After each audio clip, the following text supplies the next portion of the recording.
Tell me, why should I go with your company? Because I take the chaos out of sales so you can grow. Why should I go with you? Because we change people's lives with the technology. Why should I go with you? Because we transform the way people sell using AI technology. Really?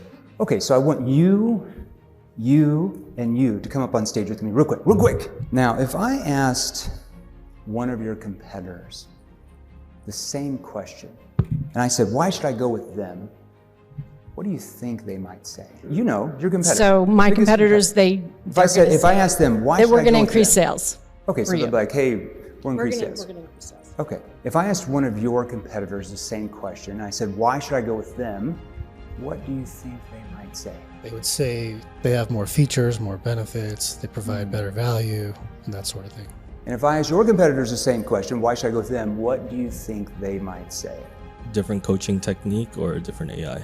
Okay, just similar. What I think I'm hearing all of you start to say is that in your prospect's mind, you all sound the same. Could that be a problem for you and your salespeople? If I asked you to describe sales or selling and just do that in one word, what would that word be? Solving, solutions, what else? Relevance. Relevance? Ooh, that's good. What else? Helping. I love that. What else? Relationships, education. Okay, I agree with all of you. I would say all of those things are 100% accurate. When I first got into sales, and I'll go over my background a little bit here in a second, I started to understand that selling was about really one thing only, and it was this: change. All selling is change. All sales are about one thing only, and that is change. So whether your prospects are wanting something better or they're moving away from pain, it's all about change. So it's about how good you and your salespeople are at getting your prospects to view that in their mind, that by them changing their situation, that means purchasing what you're offering, your solutions, that by them doing that, that is far less risky for them than them doing nothing at all, staying in the status quo, their problems stay the same, and nothing ever changes. In reality, which is more risky? Now, here's your problem though. Human beings don't like change. Think about what I just said. Sales is all about change, yet human beings do not like change, even though we say we do. And why do we not like change? Well, we especially do not like it when it's initiated by some pushy salesperson who's ready to pitch their products or services too early in the conversation. And repeatedly, human behavior shows that we value something that is more familiar to us, even if we don't like it that much, over something that is, let's say, new, something that is foreign to us. And I'll give you an example of this. Raise your hand. You all know the person in your mind already. Raise your hand if you have a relative, a family member, a business associate, a friend, and every time you talk to them, all they talk about and complain about is the relationship they're in. Raise your hand. Everybody has that person. Like, they're always like, oh, my girlfriend's bad, my boyfriend's bad. Oh, only 4 of you? Nobody else has people that complain to you about their relationships? Raise your hand. We all have that person, right? Now, they complain about the relationship they're in, and do you ever wonder why they don't leave that relationship? Do you know why? Well, it's because they're a human, and humans are afraid of change. See, that's that word change again. So how do we help our prospects overcome the fear of change? Because that's what your people are going up against with pretty much every prospect they're ever going to talk to, is that fear. How do we get them to do it? It's very easy once your teams acquire the necessary skills to do that. It's very hard if they don't. Hence, that's why so many have to play the numbers game. All right, now let's start here. Realize this. We are not selling the thing. We are selling the results of what your thing, your product, your service, your program, whatever you sell, does for them. You're not selling the thing itself. I'll give you a few examples. I picked just a couple of industries in here. If you are, let's say if you sell business consulting, you're not really selling them consulting. You might be selling that company better operations so they can scale their company and really grow their business. That's what you'd be selling, right? If you sold life insurance to a family, You're not selling them a policy or coverage. You're selling them the what? The results of what that policy does for them when one spouse dies and the rest of the family's financially protected. That's what you're selling. If you're selling, let's say you're a headhunter for a recruiting agency, big industry we're in. You're not selling them for this client, maybe a new sales manager.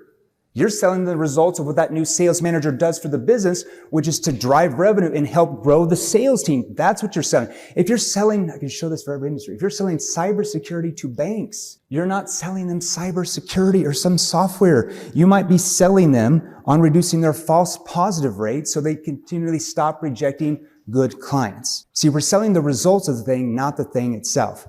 Now, here's my question for you. How are you going to have a competitive advantage over everybody else in your industry this year and beyond? I'm assuming your competitors are all saying what? They're the best, right? Everybody says they're the best. How are we going to do that? How are we going to have a competitive advantage? It's simply this. The teams who learn, the companies who learn what to say and ask that cause their prospects to want to engage and open up rather than try to get rid of you are always the ones who will always dominate and win. Now, what I'm going to do today is I'm going to show you how are we going to do this. How are we going to do this together? Because it's all talk until we what? Acquire the skills necessary to achieve. So we're going to go over 3 steps to becoming the trusted authority in your prospect's mind. That could be you, that could be your sales teams. It doesn't really matter. Number 1, becoming a problem finder and problem solver, not a product pusher. Product pushers don't do that well in our day and age. Number 2, asking the right questions at the right time, but especially with the right tone. Because your tone is how the prospect interprets the meaning behind why you're even asking the question in the first place. And then number 3, eliminating sales resistance so your prospects let their guard down. Now, I'm going to give you a little bit of my background because my background relates to what is necessary if you want to take your own sales ability as a leader and the teams that you represent to a level that a lot of salespeople just don't really understand they could be. Now, I got started in sales 23 years ago, getting old now, as a broke, burned out college student. I got my first job selling home security systems door to door. That's an actual real picture from 23 years ago. Like, people took pictures like that. You can't even see the numbers. And I got my first job selling door to door alarm systems. Now, raise your hand if you ever sold door to door when you were younger, so I know who my people are. Okay, we're like family. You know what I mean, right?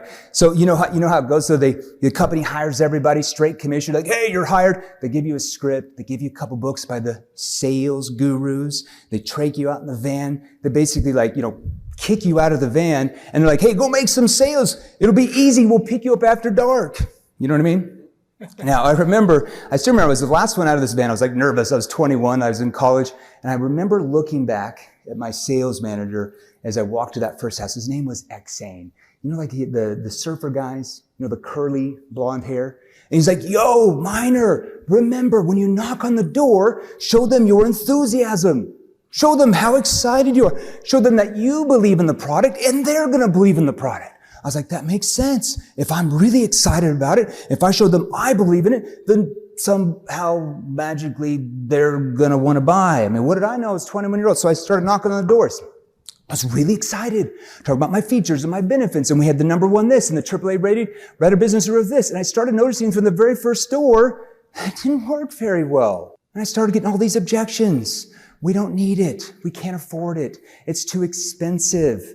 I need to talk with my spouse. I need to keep looking around. I need to do more research. I need to think it over. Can you call me back in a week, a month, a year later? Raise your hand. I better see every hand raised here. If you ever got one of those objections when you're in sales, or your people get those objections, raise your hand. Okay, some of you get no objections or never. Perfect closers. Closed at 100% rate. I don't know what I'm going to do with this room. What are we going to do? So I remember standing there about 7-8 weeks in, barely making any sales. And when you sell door to door, you get a big base salary. Oh no, it's straight commission. So I remember standing there one late Friday evening, just sweat drenching down my chest, my legs, just like jello. If you sold door to door, you know what I'm talking about. If you walk around 12 hours, I'd made 0 sales, so I made $0. In fact, that week I'd made 0 sales and $0. So that's a net of 0. And I sat there. I still remember my right foot rubbing into the hot asphalt. And I thought, maybe selling just wasn't for me. You ever felt that way yourself? Your teams ever felt that? You ever had more money go out of your bank account than you had coming in?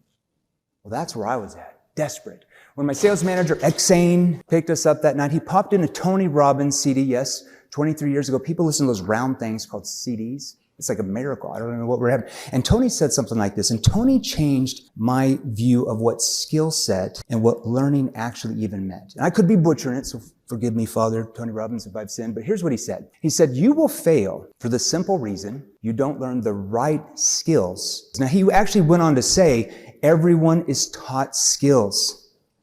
But he says there are a difference in what level of skill you actually acquire. Because I'd never thought about that. I thought all salespeople were taught the same things, you got the same results.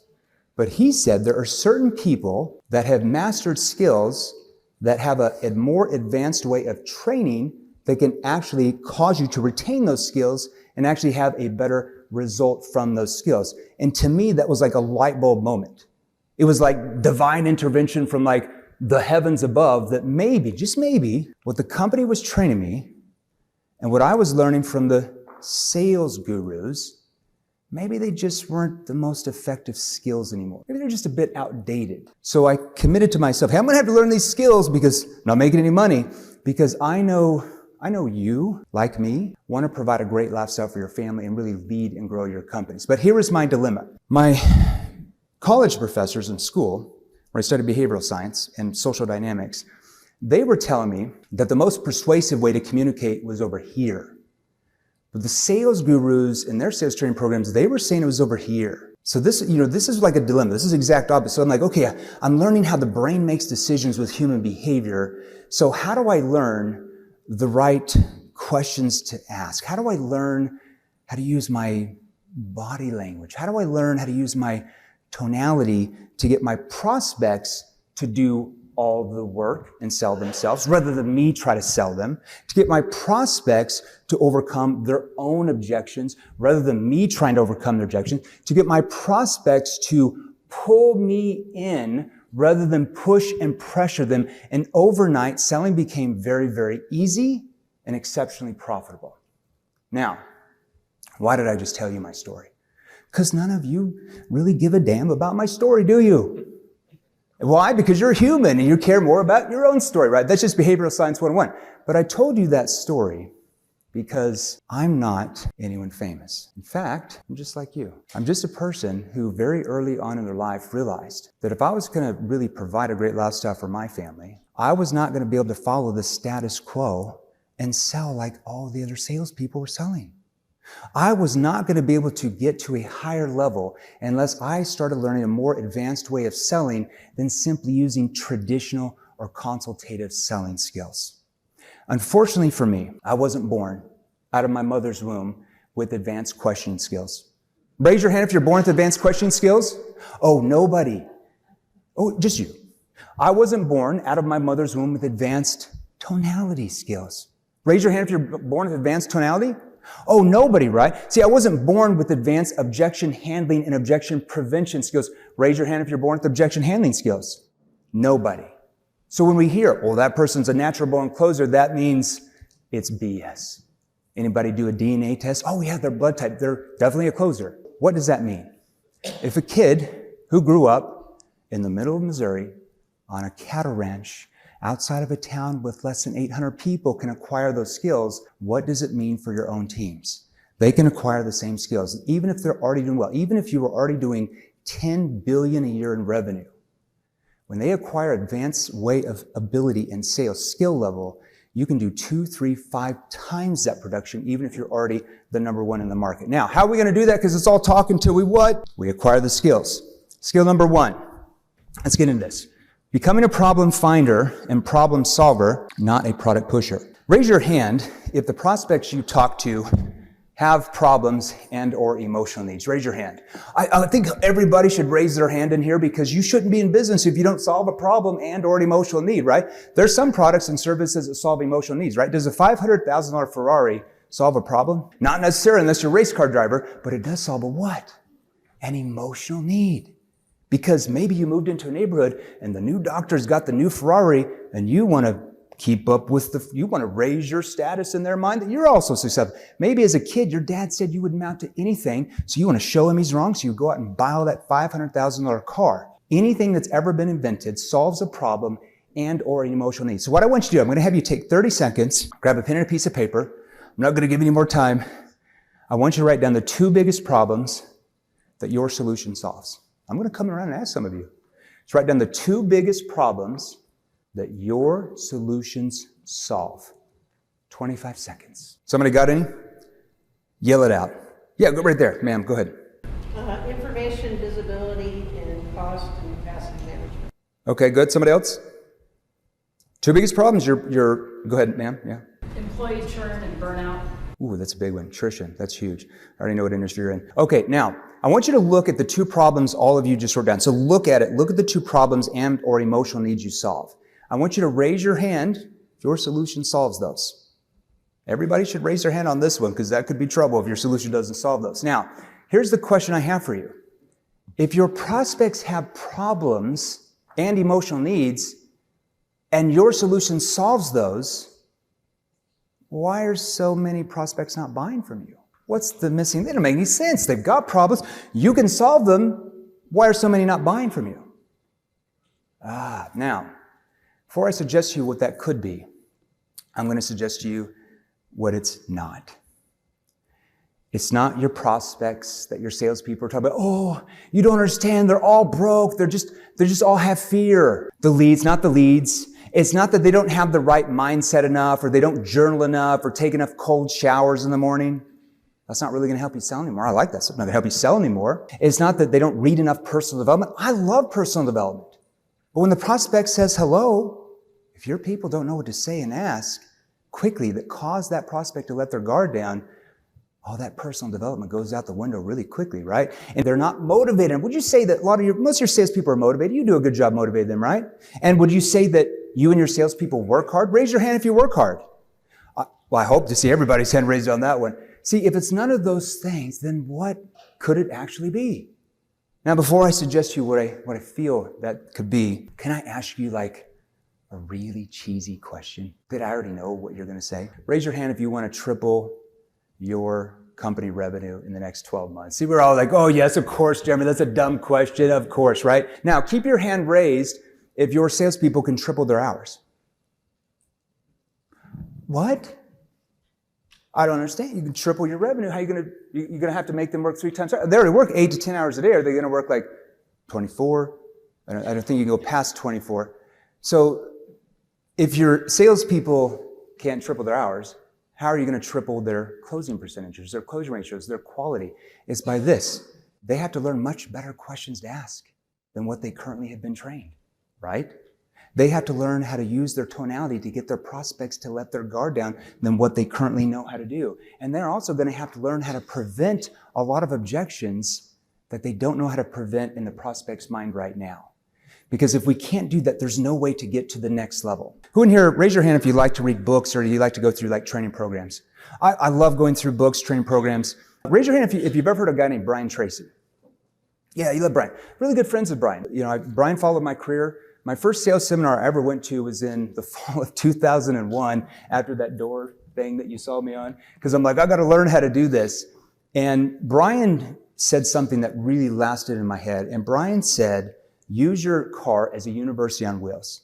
And from that day forward, turn off the radio, good old Taylor Swift and AC/DC and all the political talk shows. Because how many sales is that helping your team make every month, listening to all that stuff? Oh, 0. Bagels, right? And I started listening or watching to 5 books or 5 training programs a month times 12 months a year. So that's 60 books or 60 training programs on sales, persuasion, and influence times the last 23 years. And in every single book, every single training program I've ever went through, as you know, there's 3 main things it says. They always say sales is a numbers game, ABCs of closing. We've all seen that one. And you have to be a problem solver. Like some of that. But if you really peel back what problem solving means, how can your teams be problem solvers if the prospect doesn't buy from them? How are you a problem solver if they don't buy? See, problem solving happens after they buy, after you've actually solved their problems, right? You want to get your salespeople really, really honed in and good. They got to get better at what we call problem finding. Problem finder. Now, what is problem finding?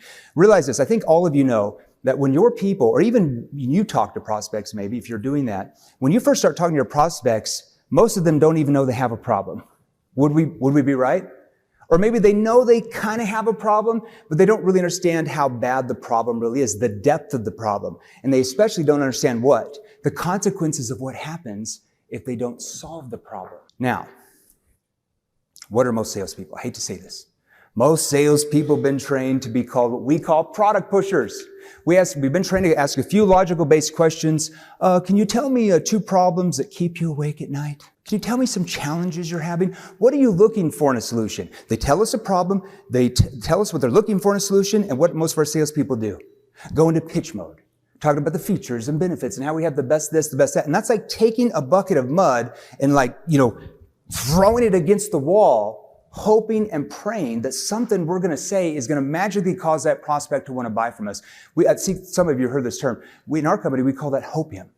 It's a drug that so many salespeople take where we just hope and pray slide 46 is going to magically cause them to want to let their guard down and buy from that. It's a hard and unpredictable way for salespeople to make a living and for you to really grow your business to where you could be. Now, let's go to step number 2. We're going to start getting into the more tactical stuff here the last 30 minutes. Now, that's asking the right questions, but at the right time in the conversation. Now, here is what most salespeople and most companies don't understand simply because they don't have a background in human behavior and human psychology. According to behavioral science, there are 3 forms of communication. Now, I would suggest that you write these down because once you understand the differences in persuasion and where you, as a leader, and where your salespeople are now, even if you're doing really well, compared to where you could be, it will completely change the ball game for your organization. Now, the first mode of communication, Arrow 1 type of sale. I'm not going to give the scientific term for it, probably bore you to death, but if I said the words boiler room selling, what's the first image that comes to your mind? Boiler room selling, what's the first image you just thought of? Tell me. What is it? Call center, what else? Boiler room selling. First image that comes to your mind. Scammy, what else? Hot and steamy. Would it be something maybe, somebody threw a really cool slide in there. Would it be something like this? Wolf on Wall Street, hey, I've got a great opportunity for it. That we push and pressure them and try to manipulate them into buying what we want them to buy. According to the data, the pesky data, this is the least persuasive way to sell. Hence, sales is a numbers game because of the way we're selling. So according to the data, we're the least persuasive when we tell people things, when we attempt to dominate them, posture them, manipulate them, push or pressure them. Now, I'm going to give you a few forms of the least persuasive way to sell. Presenting. I know, don't get angry at me. I know you like your 90-minute slide decks. I know some of you. We pull out the presentation, the slide decks. We go over, we have the best this, we have the best this. Here's a picture of our corporate offices. Here's a picture of our founders. They have the most integrity. I think everybody says that. Would hope they'd have the most integrity. Here's a picture of our JD Customer Service Awards. Here's a picture of our clients. Here's a picture of our nice windows. We have the best this, we have the best that. Which, by the way, how many salespeople do you know say that their product or services, we're 17th best in the market? Every company in salespeople says what? We're number 1. We're the best. Even if you are, your prospects don't believe you are. Do you know why? Because they're used to every salesperson who's ever tried to sell them anything saying what? We're number 1, we're the best. So when you say things like that, or you talk down to your competition, they actually psychologically start to trust you less. Okay? So you have to be careful of that. Now, that doesn't mean you don't have a presentation. We train 161 different industries in the world. According to Forbes, there's 163. We're in 161 in all those subcategories. So the data on this shows this. The average salesperson in any organization presents about half of the time. We have to get that all the way down to 10%. That's a whole nother training. What about telling your story? Hate to tell you this, when you're selling one-to-one, nobody cares about your story. Whose story do they care about? their own. What about this? Putting sales pressure on them. See, there's a big difference in getting your prospects to feel so much internal tension from your questioning ability compared to pushing where they feel like they need to start making a change compared to trying to externally persuade them by pushing and pressuring. I'm going to show you some tactical example of this in a minute. And here's a big one. Assuming this, you're going to get upset. Some of you assuming the sale, especially if it's too early in the conversation before you built a gap from where they are to where they want to be. It's exactly why some of the sales trainers you might have learned from, nobody in this room, we got a lot of great people in here, I've looked you guys up, say sales is a numbers game, right? What that sales trainer just told you is, hey, what I'm training you doesn't really work that well. So unfortunately, you're just going to have to work a lot harder. You're just going to have to call more leads, get a lot more no's, get more thick skin. You're just going to have to work harder. How does that give you any competitive advantage? Your salespeople are just going to work more hours? Okay. Now, the big one, second area of sales, consultative selling. I think a lot of us are familiar with that. Maybe raise your hand if you've heard of consultative selling. Consultative selling came out in the 70s, early 80s. Sandler Institute, books like Spin Selling, Neil Rackham, revolutionary at that time compared to boiler room selling, okay? But they taught that you needed to ask, especially Spin Selling, taught you needed to ask logical-based questions to find the needs of the client. But what's a potential downfall of only asking logical-based, we call surface-level questions? What answers do our prospects give us in return? Surface-level answers. And to human beings, on emotion or logic? 100% logic. I feel like grabbing this cup to take a drink. I feel like. Every decision you start to make starts with the emotional side of your brain. Because I'm thirsty. Justify with logic. Now, more persuasive than the first mode, but we're still losing people because I always say this, you can never sell to just the needs of the client. I know that's hairy. That's evil, Jeremy. Why would you say that? Why would you never sell to just the needs of the client? Because most of your prospects don't know what they need when you first start talking to them. Would it be right? It's like getting a headache. I'll give you an example. Get a headache, right? You think, I got a migraine. I go to the doctor, go to the ER, or I go to urgent care. You think you have a migraine, so you think that's what you need. She starts asking you some pointed questions about the pain and how long you've had the pain and what the pain feels like and what the pain's doing to you and what the pain's preventing you from doing. And suddenly her questions start to get you to feel what? Internal tension that you might have a much bigger problem than you originally thought you had. She then suggests you do a CAT scan. It comes back, you have a tumor. It's terminal. You got 3 months to live. The solution is $2 million to take that tumor out. Your insurance covers 90%, leaving with you $200,000. Well, you thought you needed $100. Now you know what your real problems are, so you're going to go out and get the funding for that. That's why we always sell to the real problems. Our questioning ability allows the prospect to find that they didn't understand they have. Now, I'm going to give you a few examples of consultative questions. Myself and our sales trainers see these on our desk all the time with scripts from every industry. Stay away from these. No bueno. Who in here is guilty? Hey, John, can you tell me 2 challenges that are keeping you awake at night? How many of your prospects are like, oh my gosh, you have no idea. Now, you'll get some, the laydowns will. As my good friend Brian Tracy says, every blind squirrel eventually finds a nut. But I got to rework that question to get them to open up, to want to tell me, because your prospects have heard that script before. They know what you're trying to do. So what if I worded it to this? I mean, you're already working with XYZ company. I mean, what's caused you to feel like you might want to look at someone else? Well, don't get us wrong, Jeremy. We like them, but the reason why we're looking is, and now they start to open up. Why? Because I got them to defend themselves on why they're looking to make a change. Now, there's a whole lot more to that. I wish I had more time to break that down for you. That's generic, all right?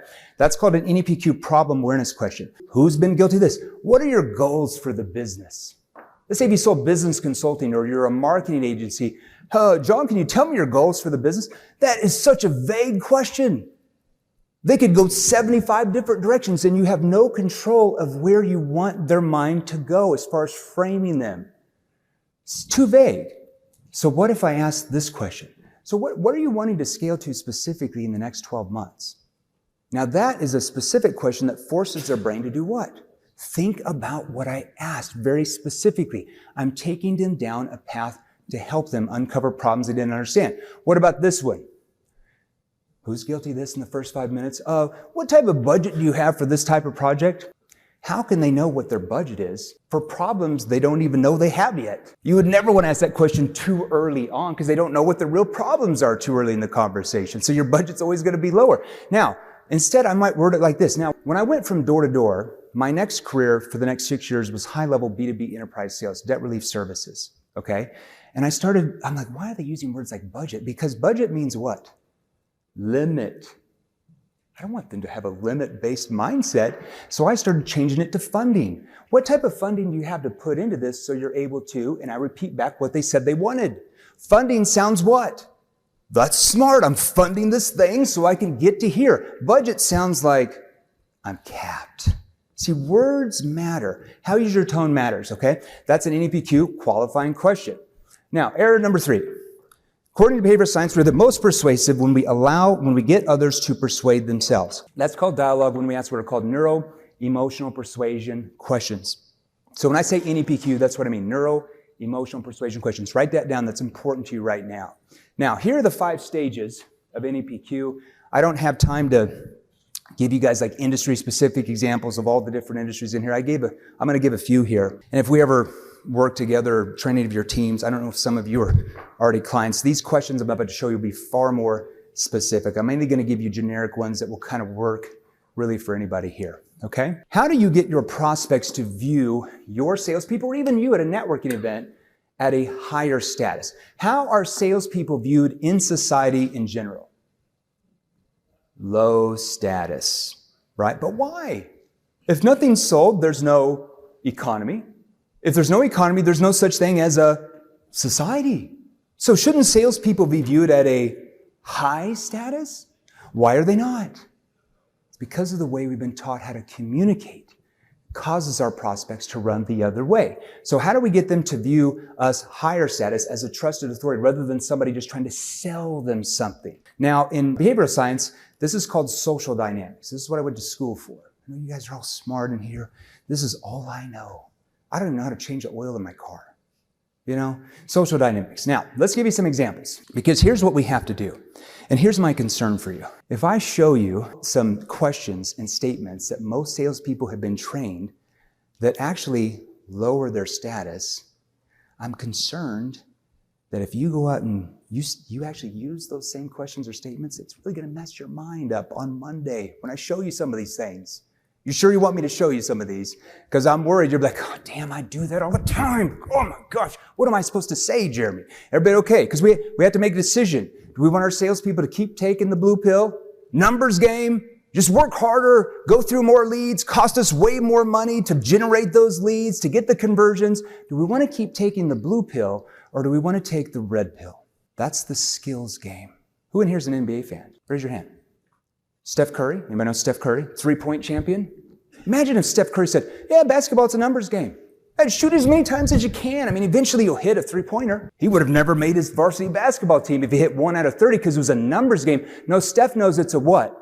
A skills game. That's why he's out practicing what every day? His elbow movements, the way he lines up his wrist, his legs, his body movement. And that's why he's number 1, because he knows it's a skills game, not a numbers game. Imagine if your salespeople started treating sales as a skills game, what their conversions would go to, rather than going through the numbers and the motions. That's what we're going to talk about. There's 5 types of tonalities. I don't have time to go through these that we really have to master. There's a curious tone. There's a confused tone in certain contexts. There's a challenging tone. There's a concerned tone, a tone that shows empathy. And there's a playful tone. Write this down. Your tone is how your prospect interprets your intention behind everything you say and ask. That's how they interpret why you're asking the question. Now, so what I want you to do when I show you some of these questions, I want you to pay attention to my tonality. When I show you some of these questions, pay attention to my tonality, pay attention to my body language, even pay attention to my facial expressions. Your facial expressions are the remote control to your tone. Try having a confused tone with a straight face. Very, very hard. Okay? All right, let's talk about words that lower status in your prospect's brain. Saying stuff like this: Jamie, I really appreciate you taking the time with your busy schedule to meet with us. Now, we think that's really polite, right? Because your mom said you got to be really polite with strangers. But in a business setting, that means in their mind, subconsciously, that you view them at a much higher status than you view yourself. That their time should be respected, but not your time. See what we're talking about? Okay, we don't want to act like that. Now, this is what's called status framing. In social dynamics, you learn what's called, most people would call that rank framing or authority framing, power framing. We call it status framing. There's different words for it. How many of you ever have been in a situation where you walked into a boardroom meeting or a Zoom call, and there's like 8 decision makers there if you're in B2B sales or B2G or something, and you walk in, you've only talked with a couple people, and the CEO walks in and says something like this: "Hey, thanks for coming in. We only have 60 minutes to hear your presentation, so if you can be brief, we'd appreciate it, and then leave some information, and we'll get back to you if you're interested." Anybody ever had that before? They just come in and take the power over. What would most salespeople do? "Oh, don't worry, we're only going to be here 60 minutes. We're so grateful that you allowed us to come here and take the time where I can go over my XYZ solutions, wah, wah, wah, wah, wah." And where does our status go? Lower status. Salesperson trying to sell me something. So I had to learn this the hard way, going from door to door to B2B, a little bit of a transition for the few months. So what I would do is this. I'd go, "Oh, geez, you guys must have a lot of time on your hands. I've got 30 to 35 minutes before my next appointment with XYZ. Should we go and get started?" And you know what they did? Everybody's phones would go down and they'd be like, "What the hell? This person must be busy. They don't need me." Now, what did I do? Now, I used a playful tone there. "Oh, geez, you guys must have a lot of time on your hands today. I've got 30, 35 minutes before my next appointment with AT&T. Should we go and get started?" I'm like, "Shit, he's meeting with AT&T next." And I would purposely stack appointments with their competition right after them so I could build that urgency. And all of a sudden, they're like, bam, I just took back that frame. That's called framing. Now they view me, "Oh, he must have something important. I need to listen and hone in." And guess what happens? Because all of you are like, "Oh, well, Jeremy, at 30 minutes, they're going to say, 'Jeremy, you said it's only going to take 30 minutes. You know what happens? They don't say a word. They're so engulfed and engaged emotionally in what I'm going over and what your salespeople go over that an hour, hour and a half later, they're calling their EAs to move their schedule around. They don't even care because now they're emotionally involved. But I first had to get them to let their guard down. Let me show you a few more examples. Leaving a voicemail. Most salespeople say something like this. Now, in this example, let's say that you're a financial advisor. That's a big industry, probably one of the top 25, 30 industries to be trained in the world. And let's say that somebody didn't buy from you 3 or 4 weeks ago. And now you're following up. Does this sound familiar in a voicemail? "Hey, Jim, it's John Taylor. I know we talked 3 or 4 weeks ago about getting a plan to retire in time. Can you please call me back when you have time?" Does that sound familiar? See, words like, "Can you please call me back?" Even though we've been taught it's polite in a business setting, lowers, it's a needy word. Please, it's like you're desperate. "Can you please call me back when you have time?" That means you view them at a higher status than you view yourself. That means that you value their time more than they should value your time. And that's why we don't get many people to call us back. So I want to word that much differently. Now, I'm going to show you a few things here real quick before I jump off the stage. So when I got into B2B, did a lot of cold calling. Some people would say I was somewhat successful on that end. I did a lot of follow-ups, So let's say I did something like this. And I want you to pay attention to my tonality and what I do here. "Yeah, is this John?" "Hey, John, it's Jeremy. Jeremy Miner with XYZ Company calling you back. It looks like we talked, I want to say it was maybe 3, 4 months ago about some problems you guys were having with X, Y, and Z so that you were able to A, B, and C. Did you guys give up on that or what actually happened?" Now, what did I just do there? "Hey, it's Jeremy Miner." What type of tone was that? It's a familiar tone. Who in here's ever got a call from somebody who's like, "Hey, George, hey, it's Amy Smith, how you doing?" You're like, "Yeah, I'm doing great." And in your mind, you're going, "Who's Amy Smith? Who's Amy Smith? Did I meet her at a networking event? Did I go on a date with her once? Like, I don't remember what happened." But you don't dare say, "Who is this?" Because of why? Because she sounded familiar, because of her tone. See what we're doing. But if I go, "Hey, is John there?" "Hey, John, it's Jeremy Miner with XYZ Company. Just checking in with you. I know we talked about 2 months ago about you XYZ and ABC. How are you doing today?" What goes on in the prospect's mind? Salesperson trying to sell me something. Guard up. See what we're doing. Now I'm going to show you a few industry-specific examples. Let's say you work for a staffing agency or recruiting agency, okay? And let's say that their problem was they needed to get a new executive leadership team to really grow their business. They wanted to scale. And they said, hey, I want to scale to 12 million a month. They told you, I want to scale to 12 million a month, but they didn't buy. So I'm calling them back 3 months later. Yeah, is John there? Yeah, John, hey, it's Jeremy.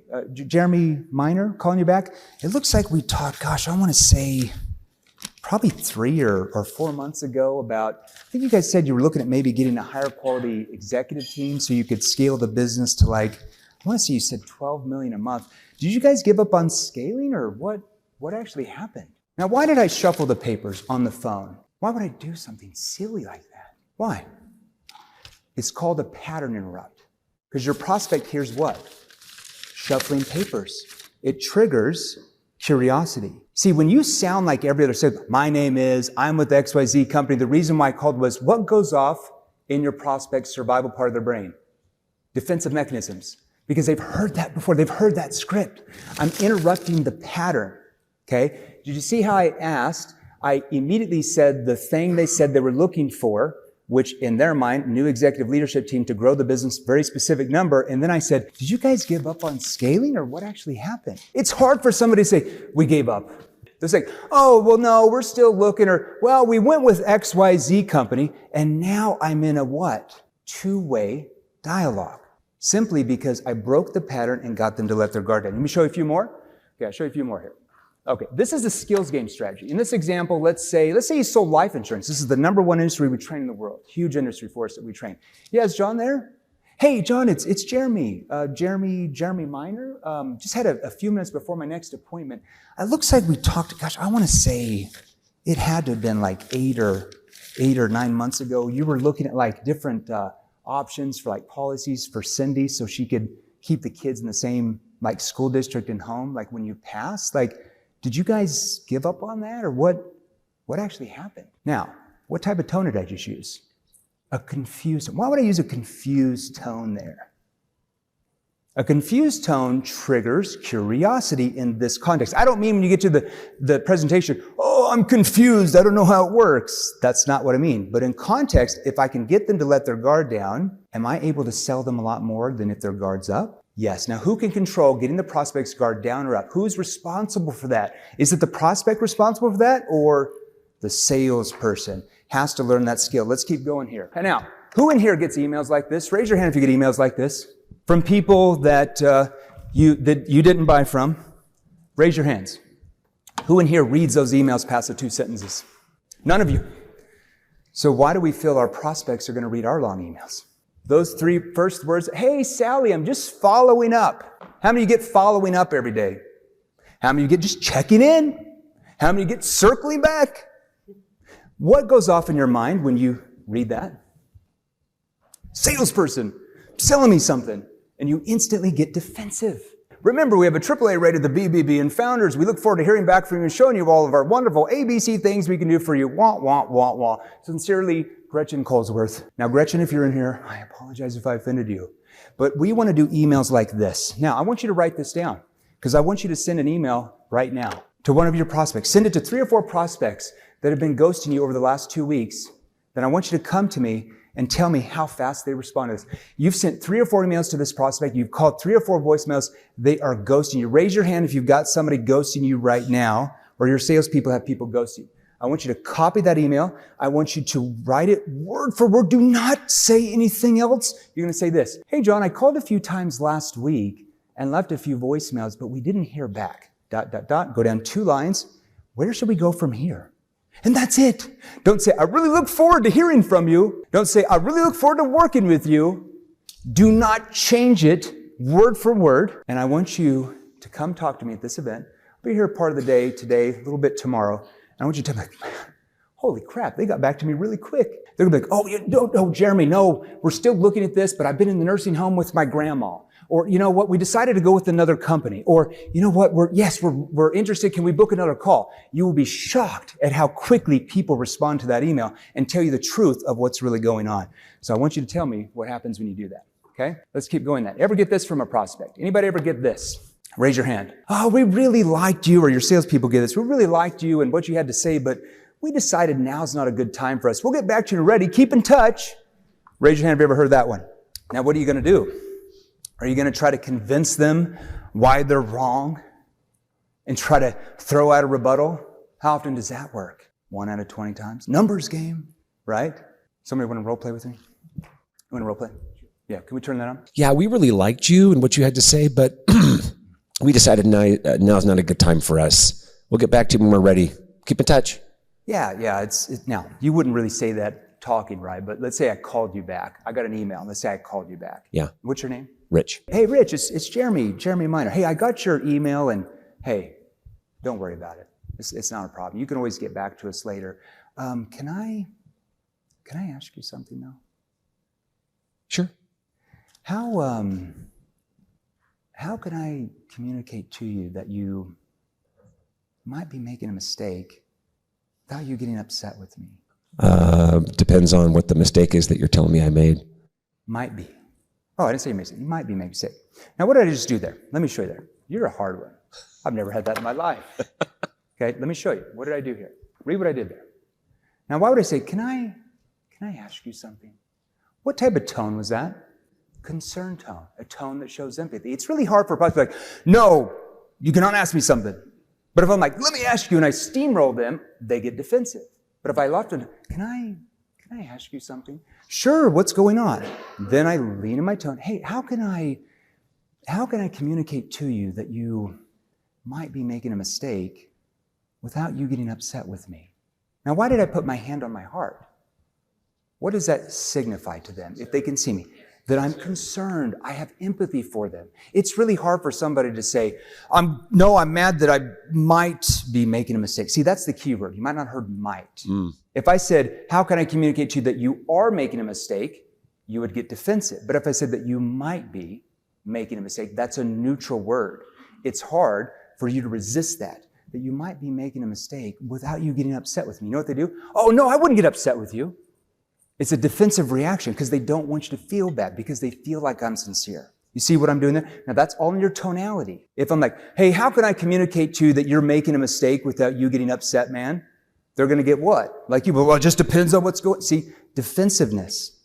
I said the same words, but my tone communicates a different message to their brain, which lets their guard down. Is everybody starting to see how your tonality is really the key for your salespeople to really get going? That's just one part of the ballgame. All right, got a few more minutes here. Then I'm going to loop back around, and let's say if I sold SaaS to associations. This is a big industry for us, the SaaS industry, and I say, well, because I'm concerned for you, because what if you don't get a real system in place, and you keep having to do all that manually with your team, and losing all that time with the judges, and they get fed up? I mean, what's going to happen to your job at that point? That's a consequence question.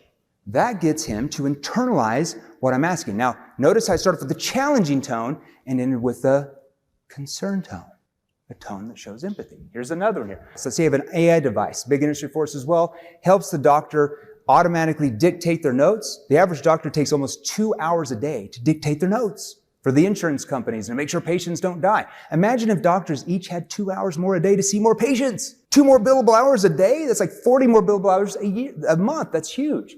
Because I'm concerned because what happens if you keep having to spend the 2 extra hours they have to manually dictating your notes and you keep missing your daughter's ball games? If that's what the doctor said. See, I'm always repeating back what the doctor said. So now the doctor feels like I understand their unique situation. And prospects will always buy from companies or salespeople who they feel understand their unique situation because they feel they're going to get the best result. See where we're at. Now, we're going to give you a free gift here. I didn't even get to principle number 3 here. We'll talk about it later. So my team wanted to give you this free gift. Are you guys against us giving you this NEPQ Black Book question? Are you against us doing that? See, it'd be hard for you to say yes. See, that's another technique. Are you against getting started today? No, I'm not against it. See, all of you have been trained, you got to get him to say yes 75 times. We're actually going to show you in a lot of contexts, get him to say no actually leads to the yes way more. Okay? So we're going to give you this book. My team said the best way to get it, just type or text NEPQ to that phone number. We'll give it to you for free. I brought a couple of my team members, our VP of Sales, Anthony, and our Senior Vice President of the company, David, and one of our lead account managers, Yash, here. Obviously, our amazing videographer. So we'll get that to you for free. I think we brought a few books here for you as well. Okay? Everybody, thank you so much for your time. Principle number 3, Lemony says we'll have to talk about it another time. Thank you.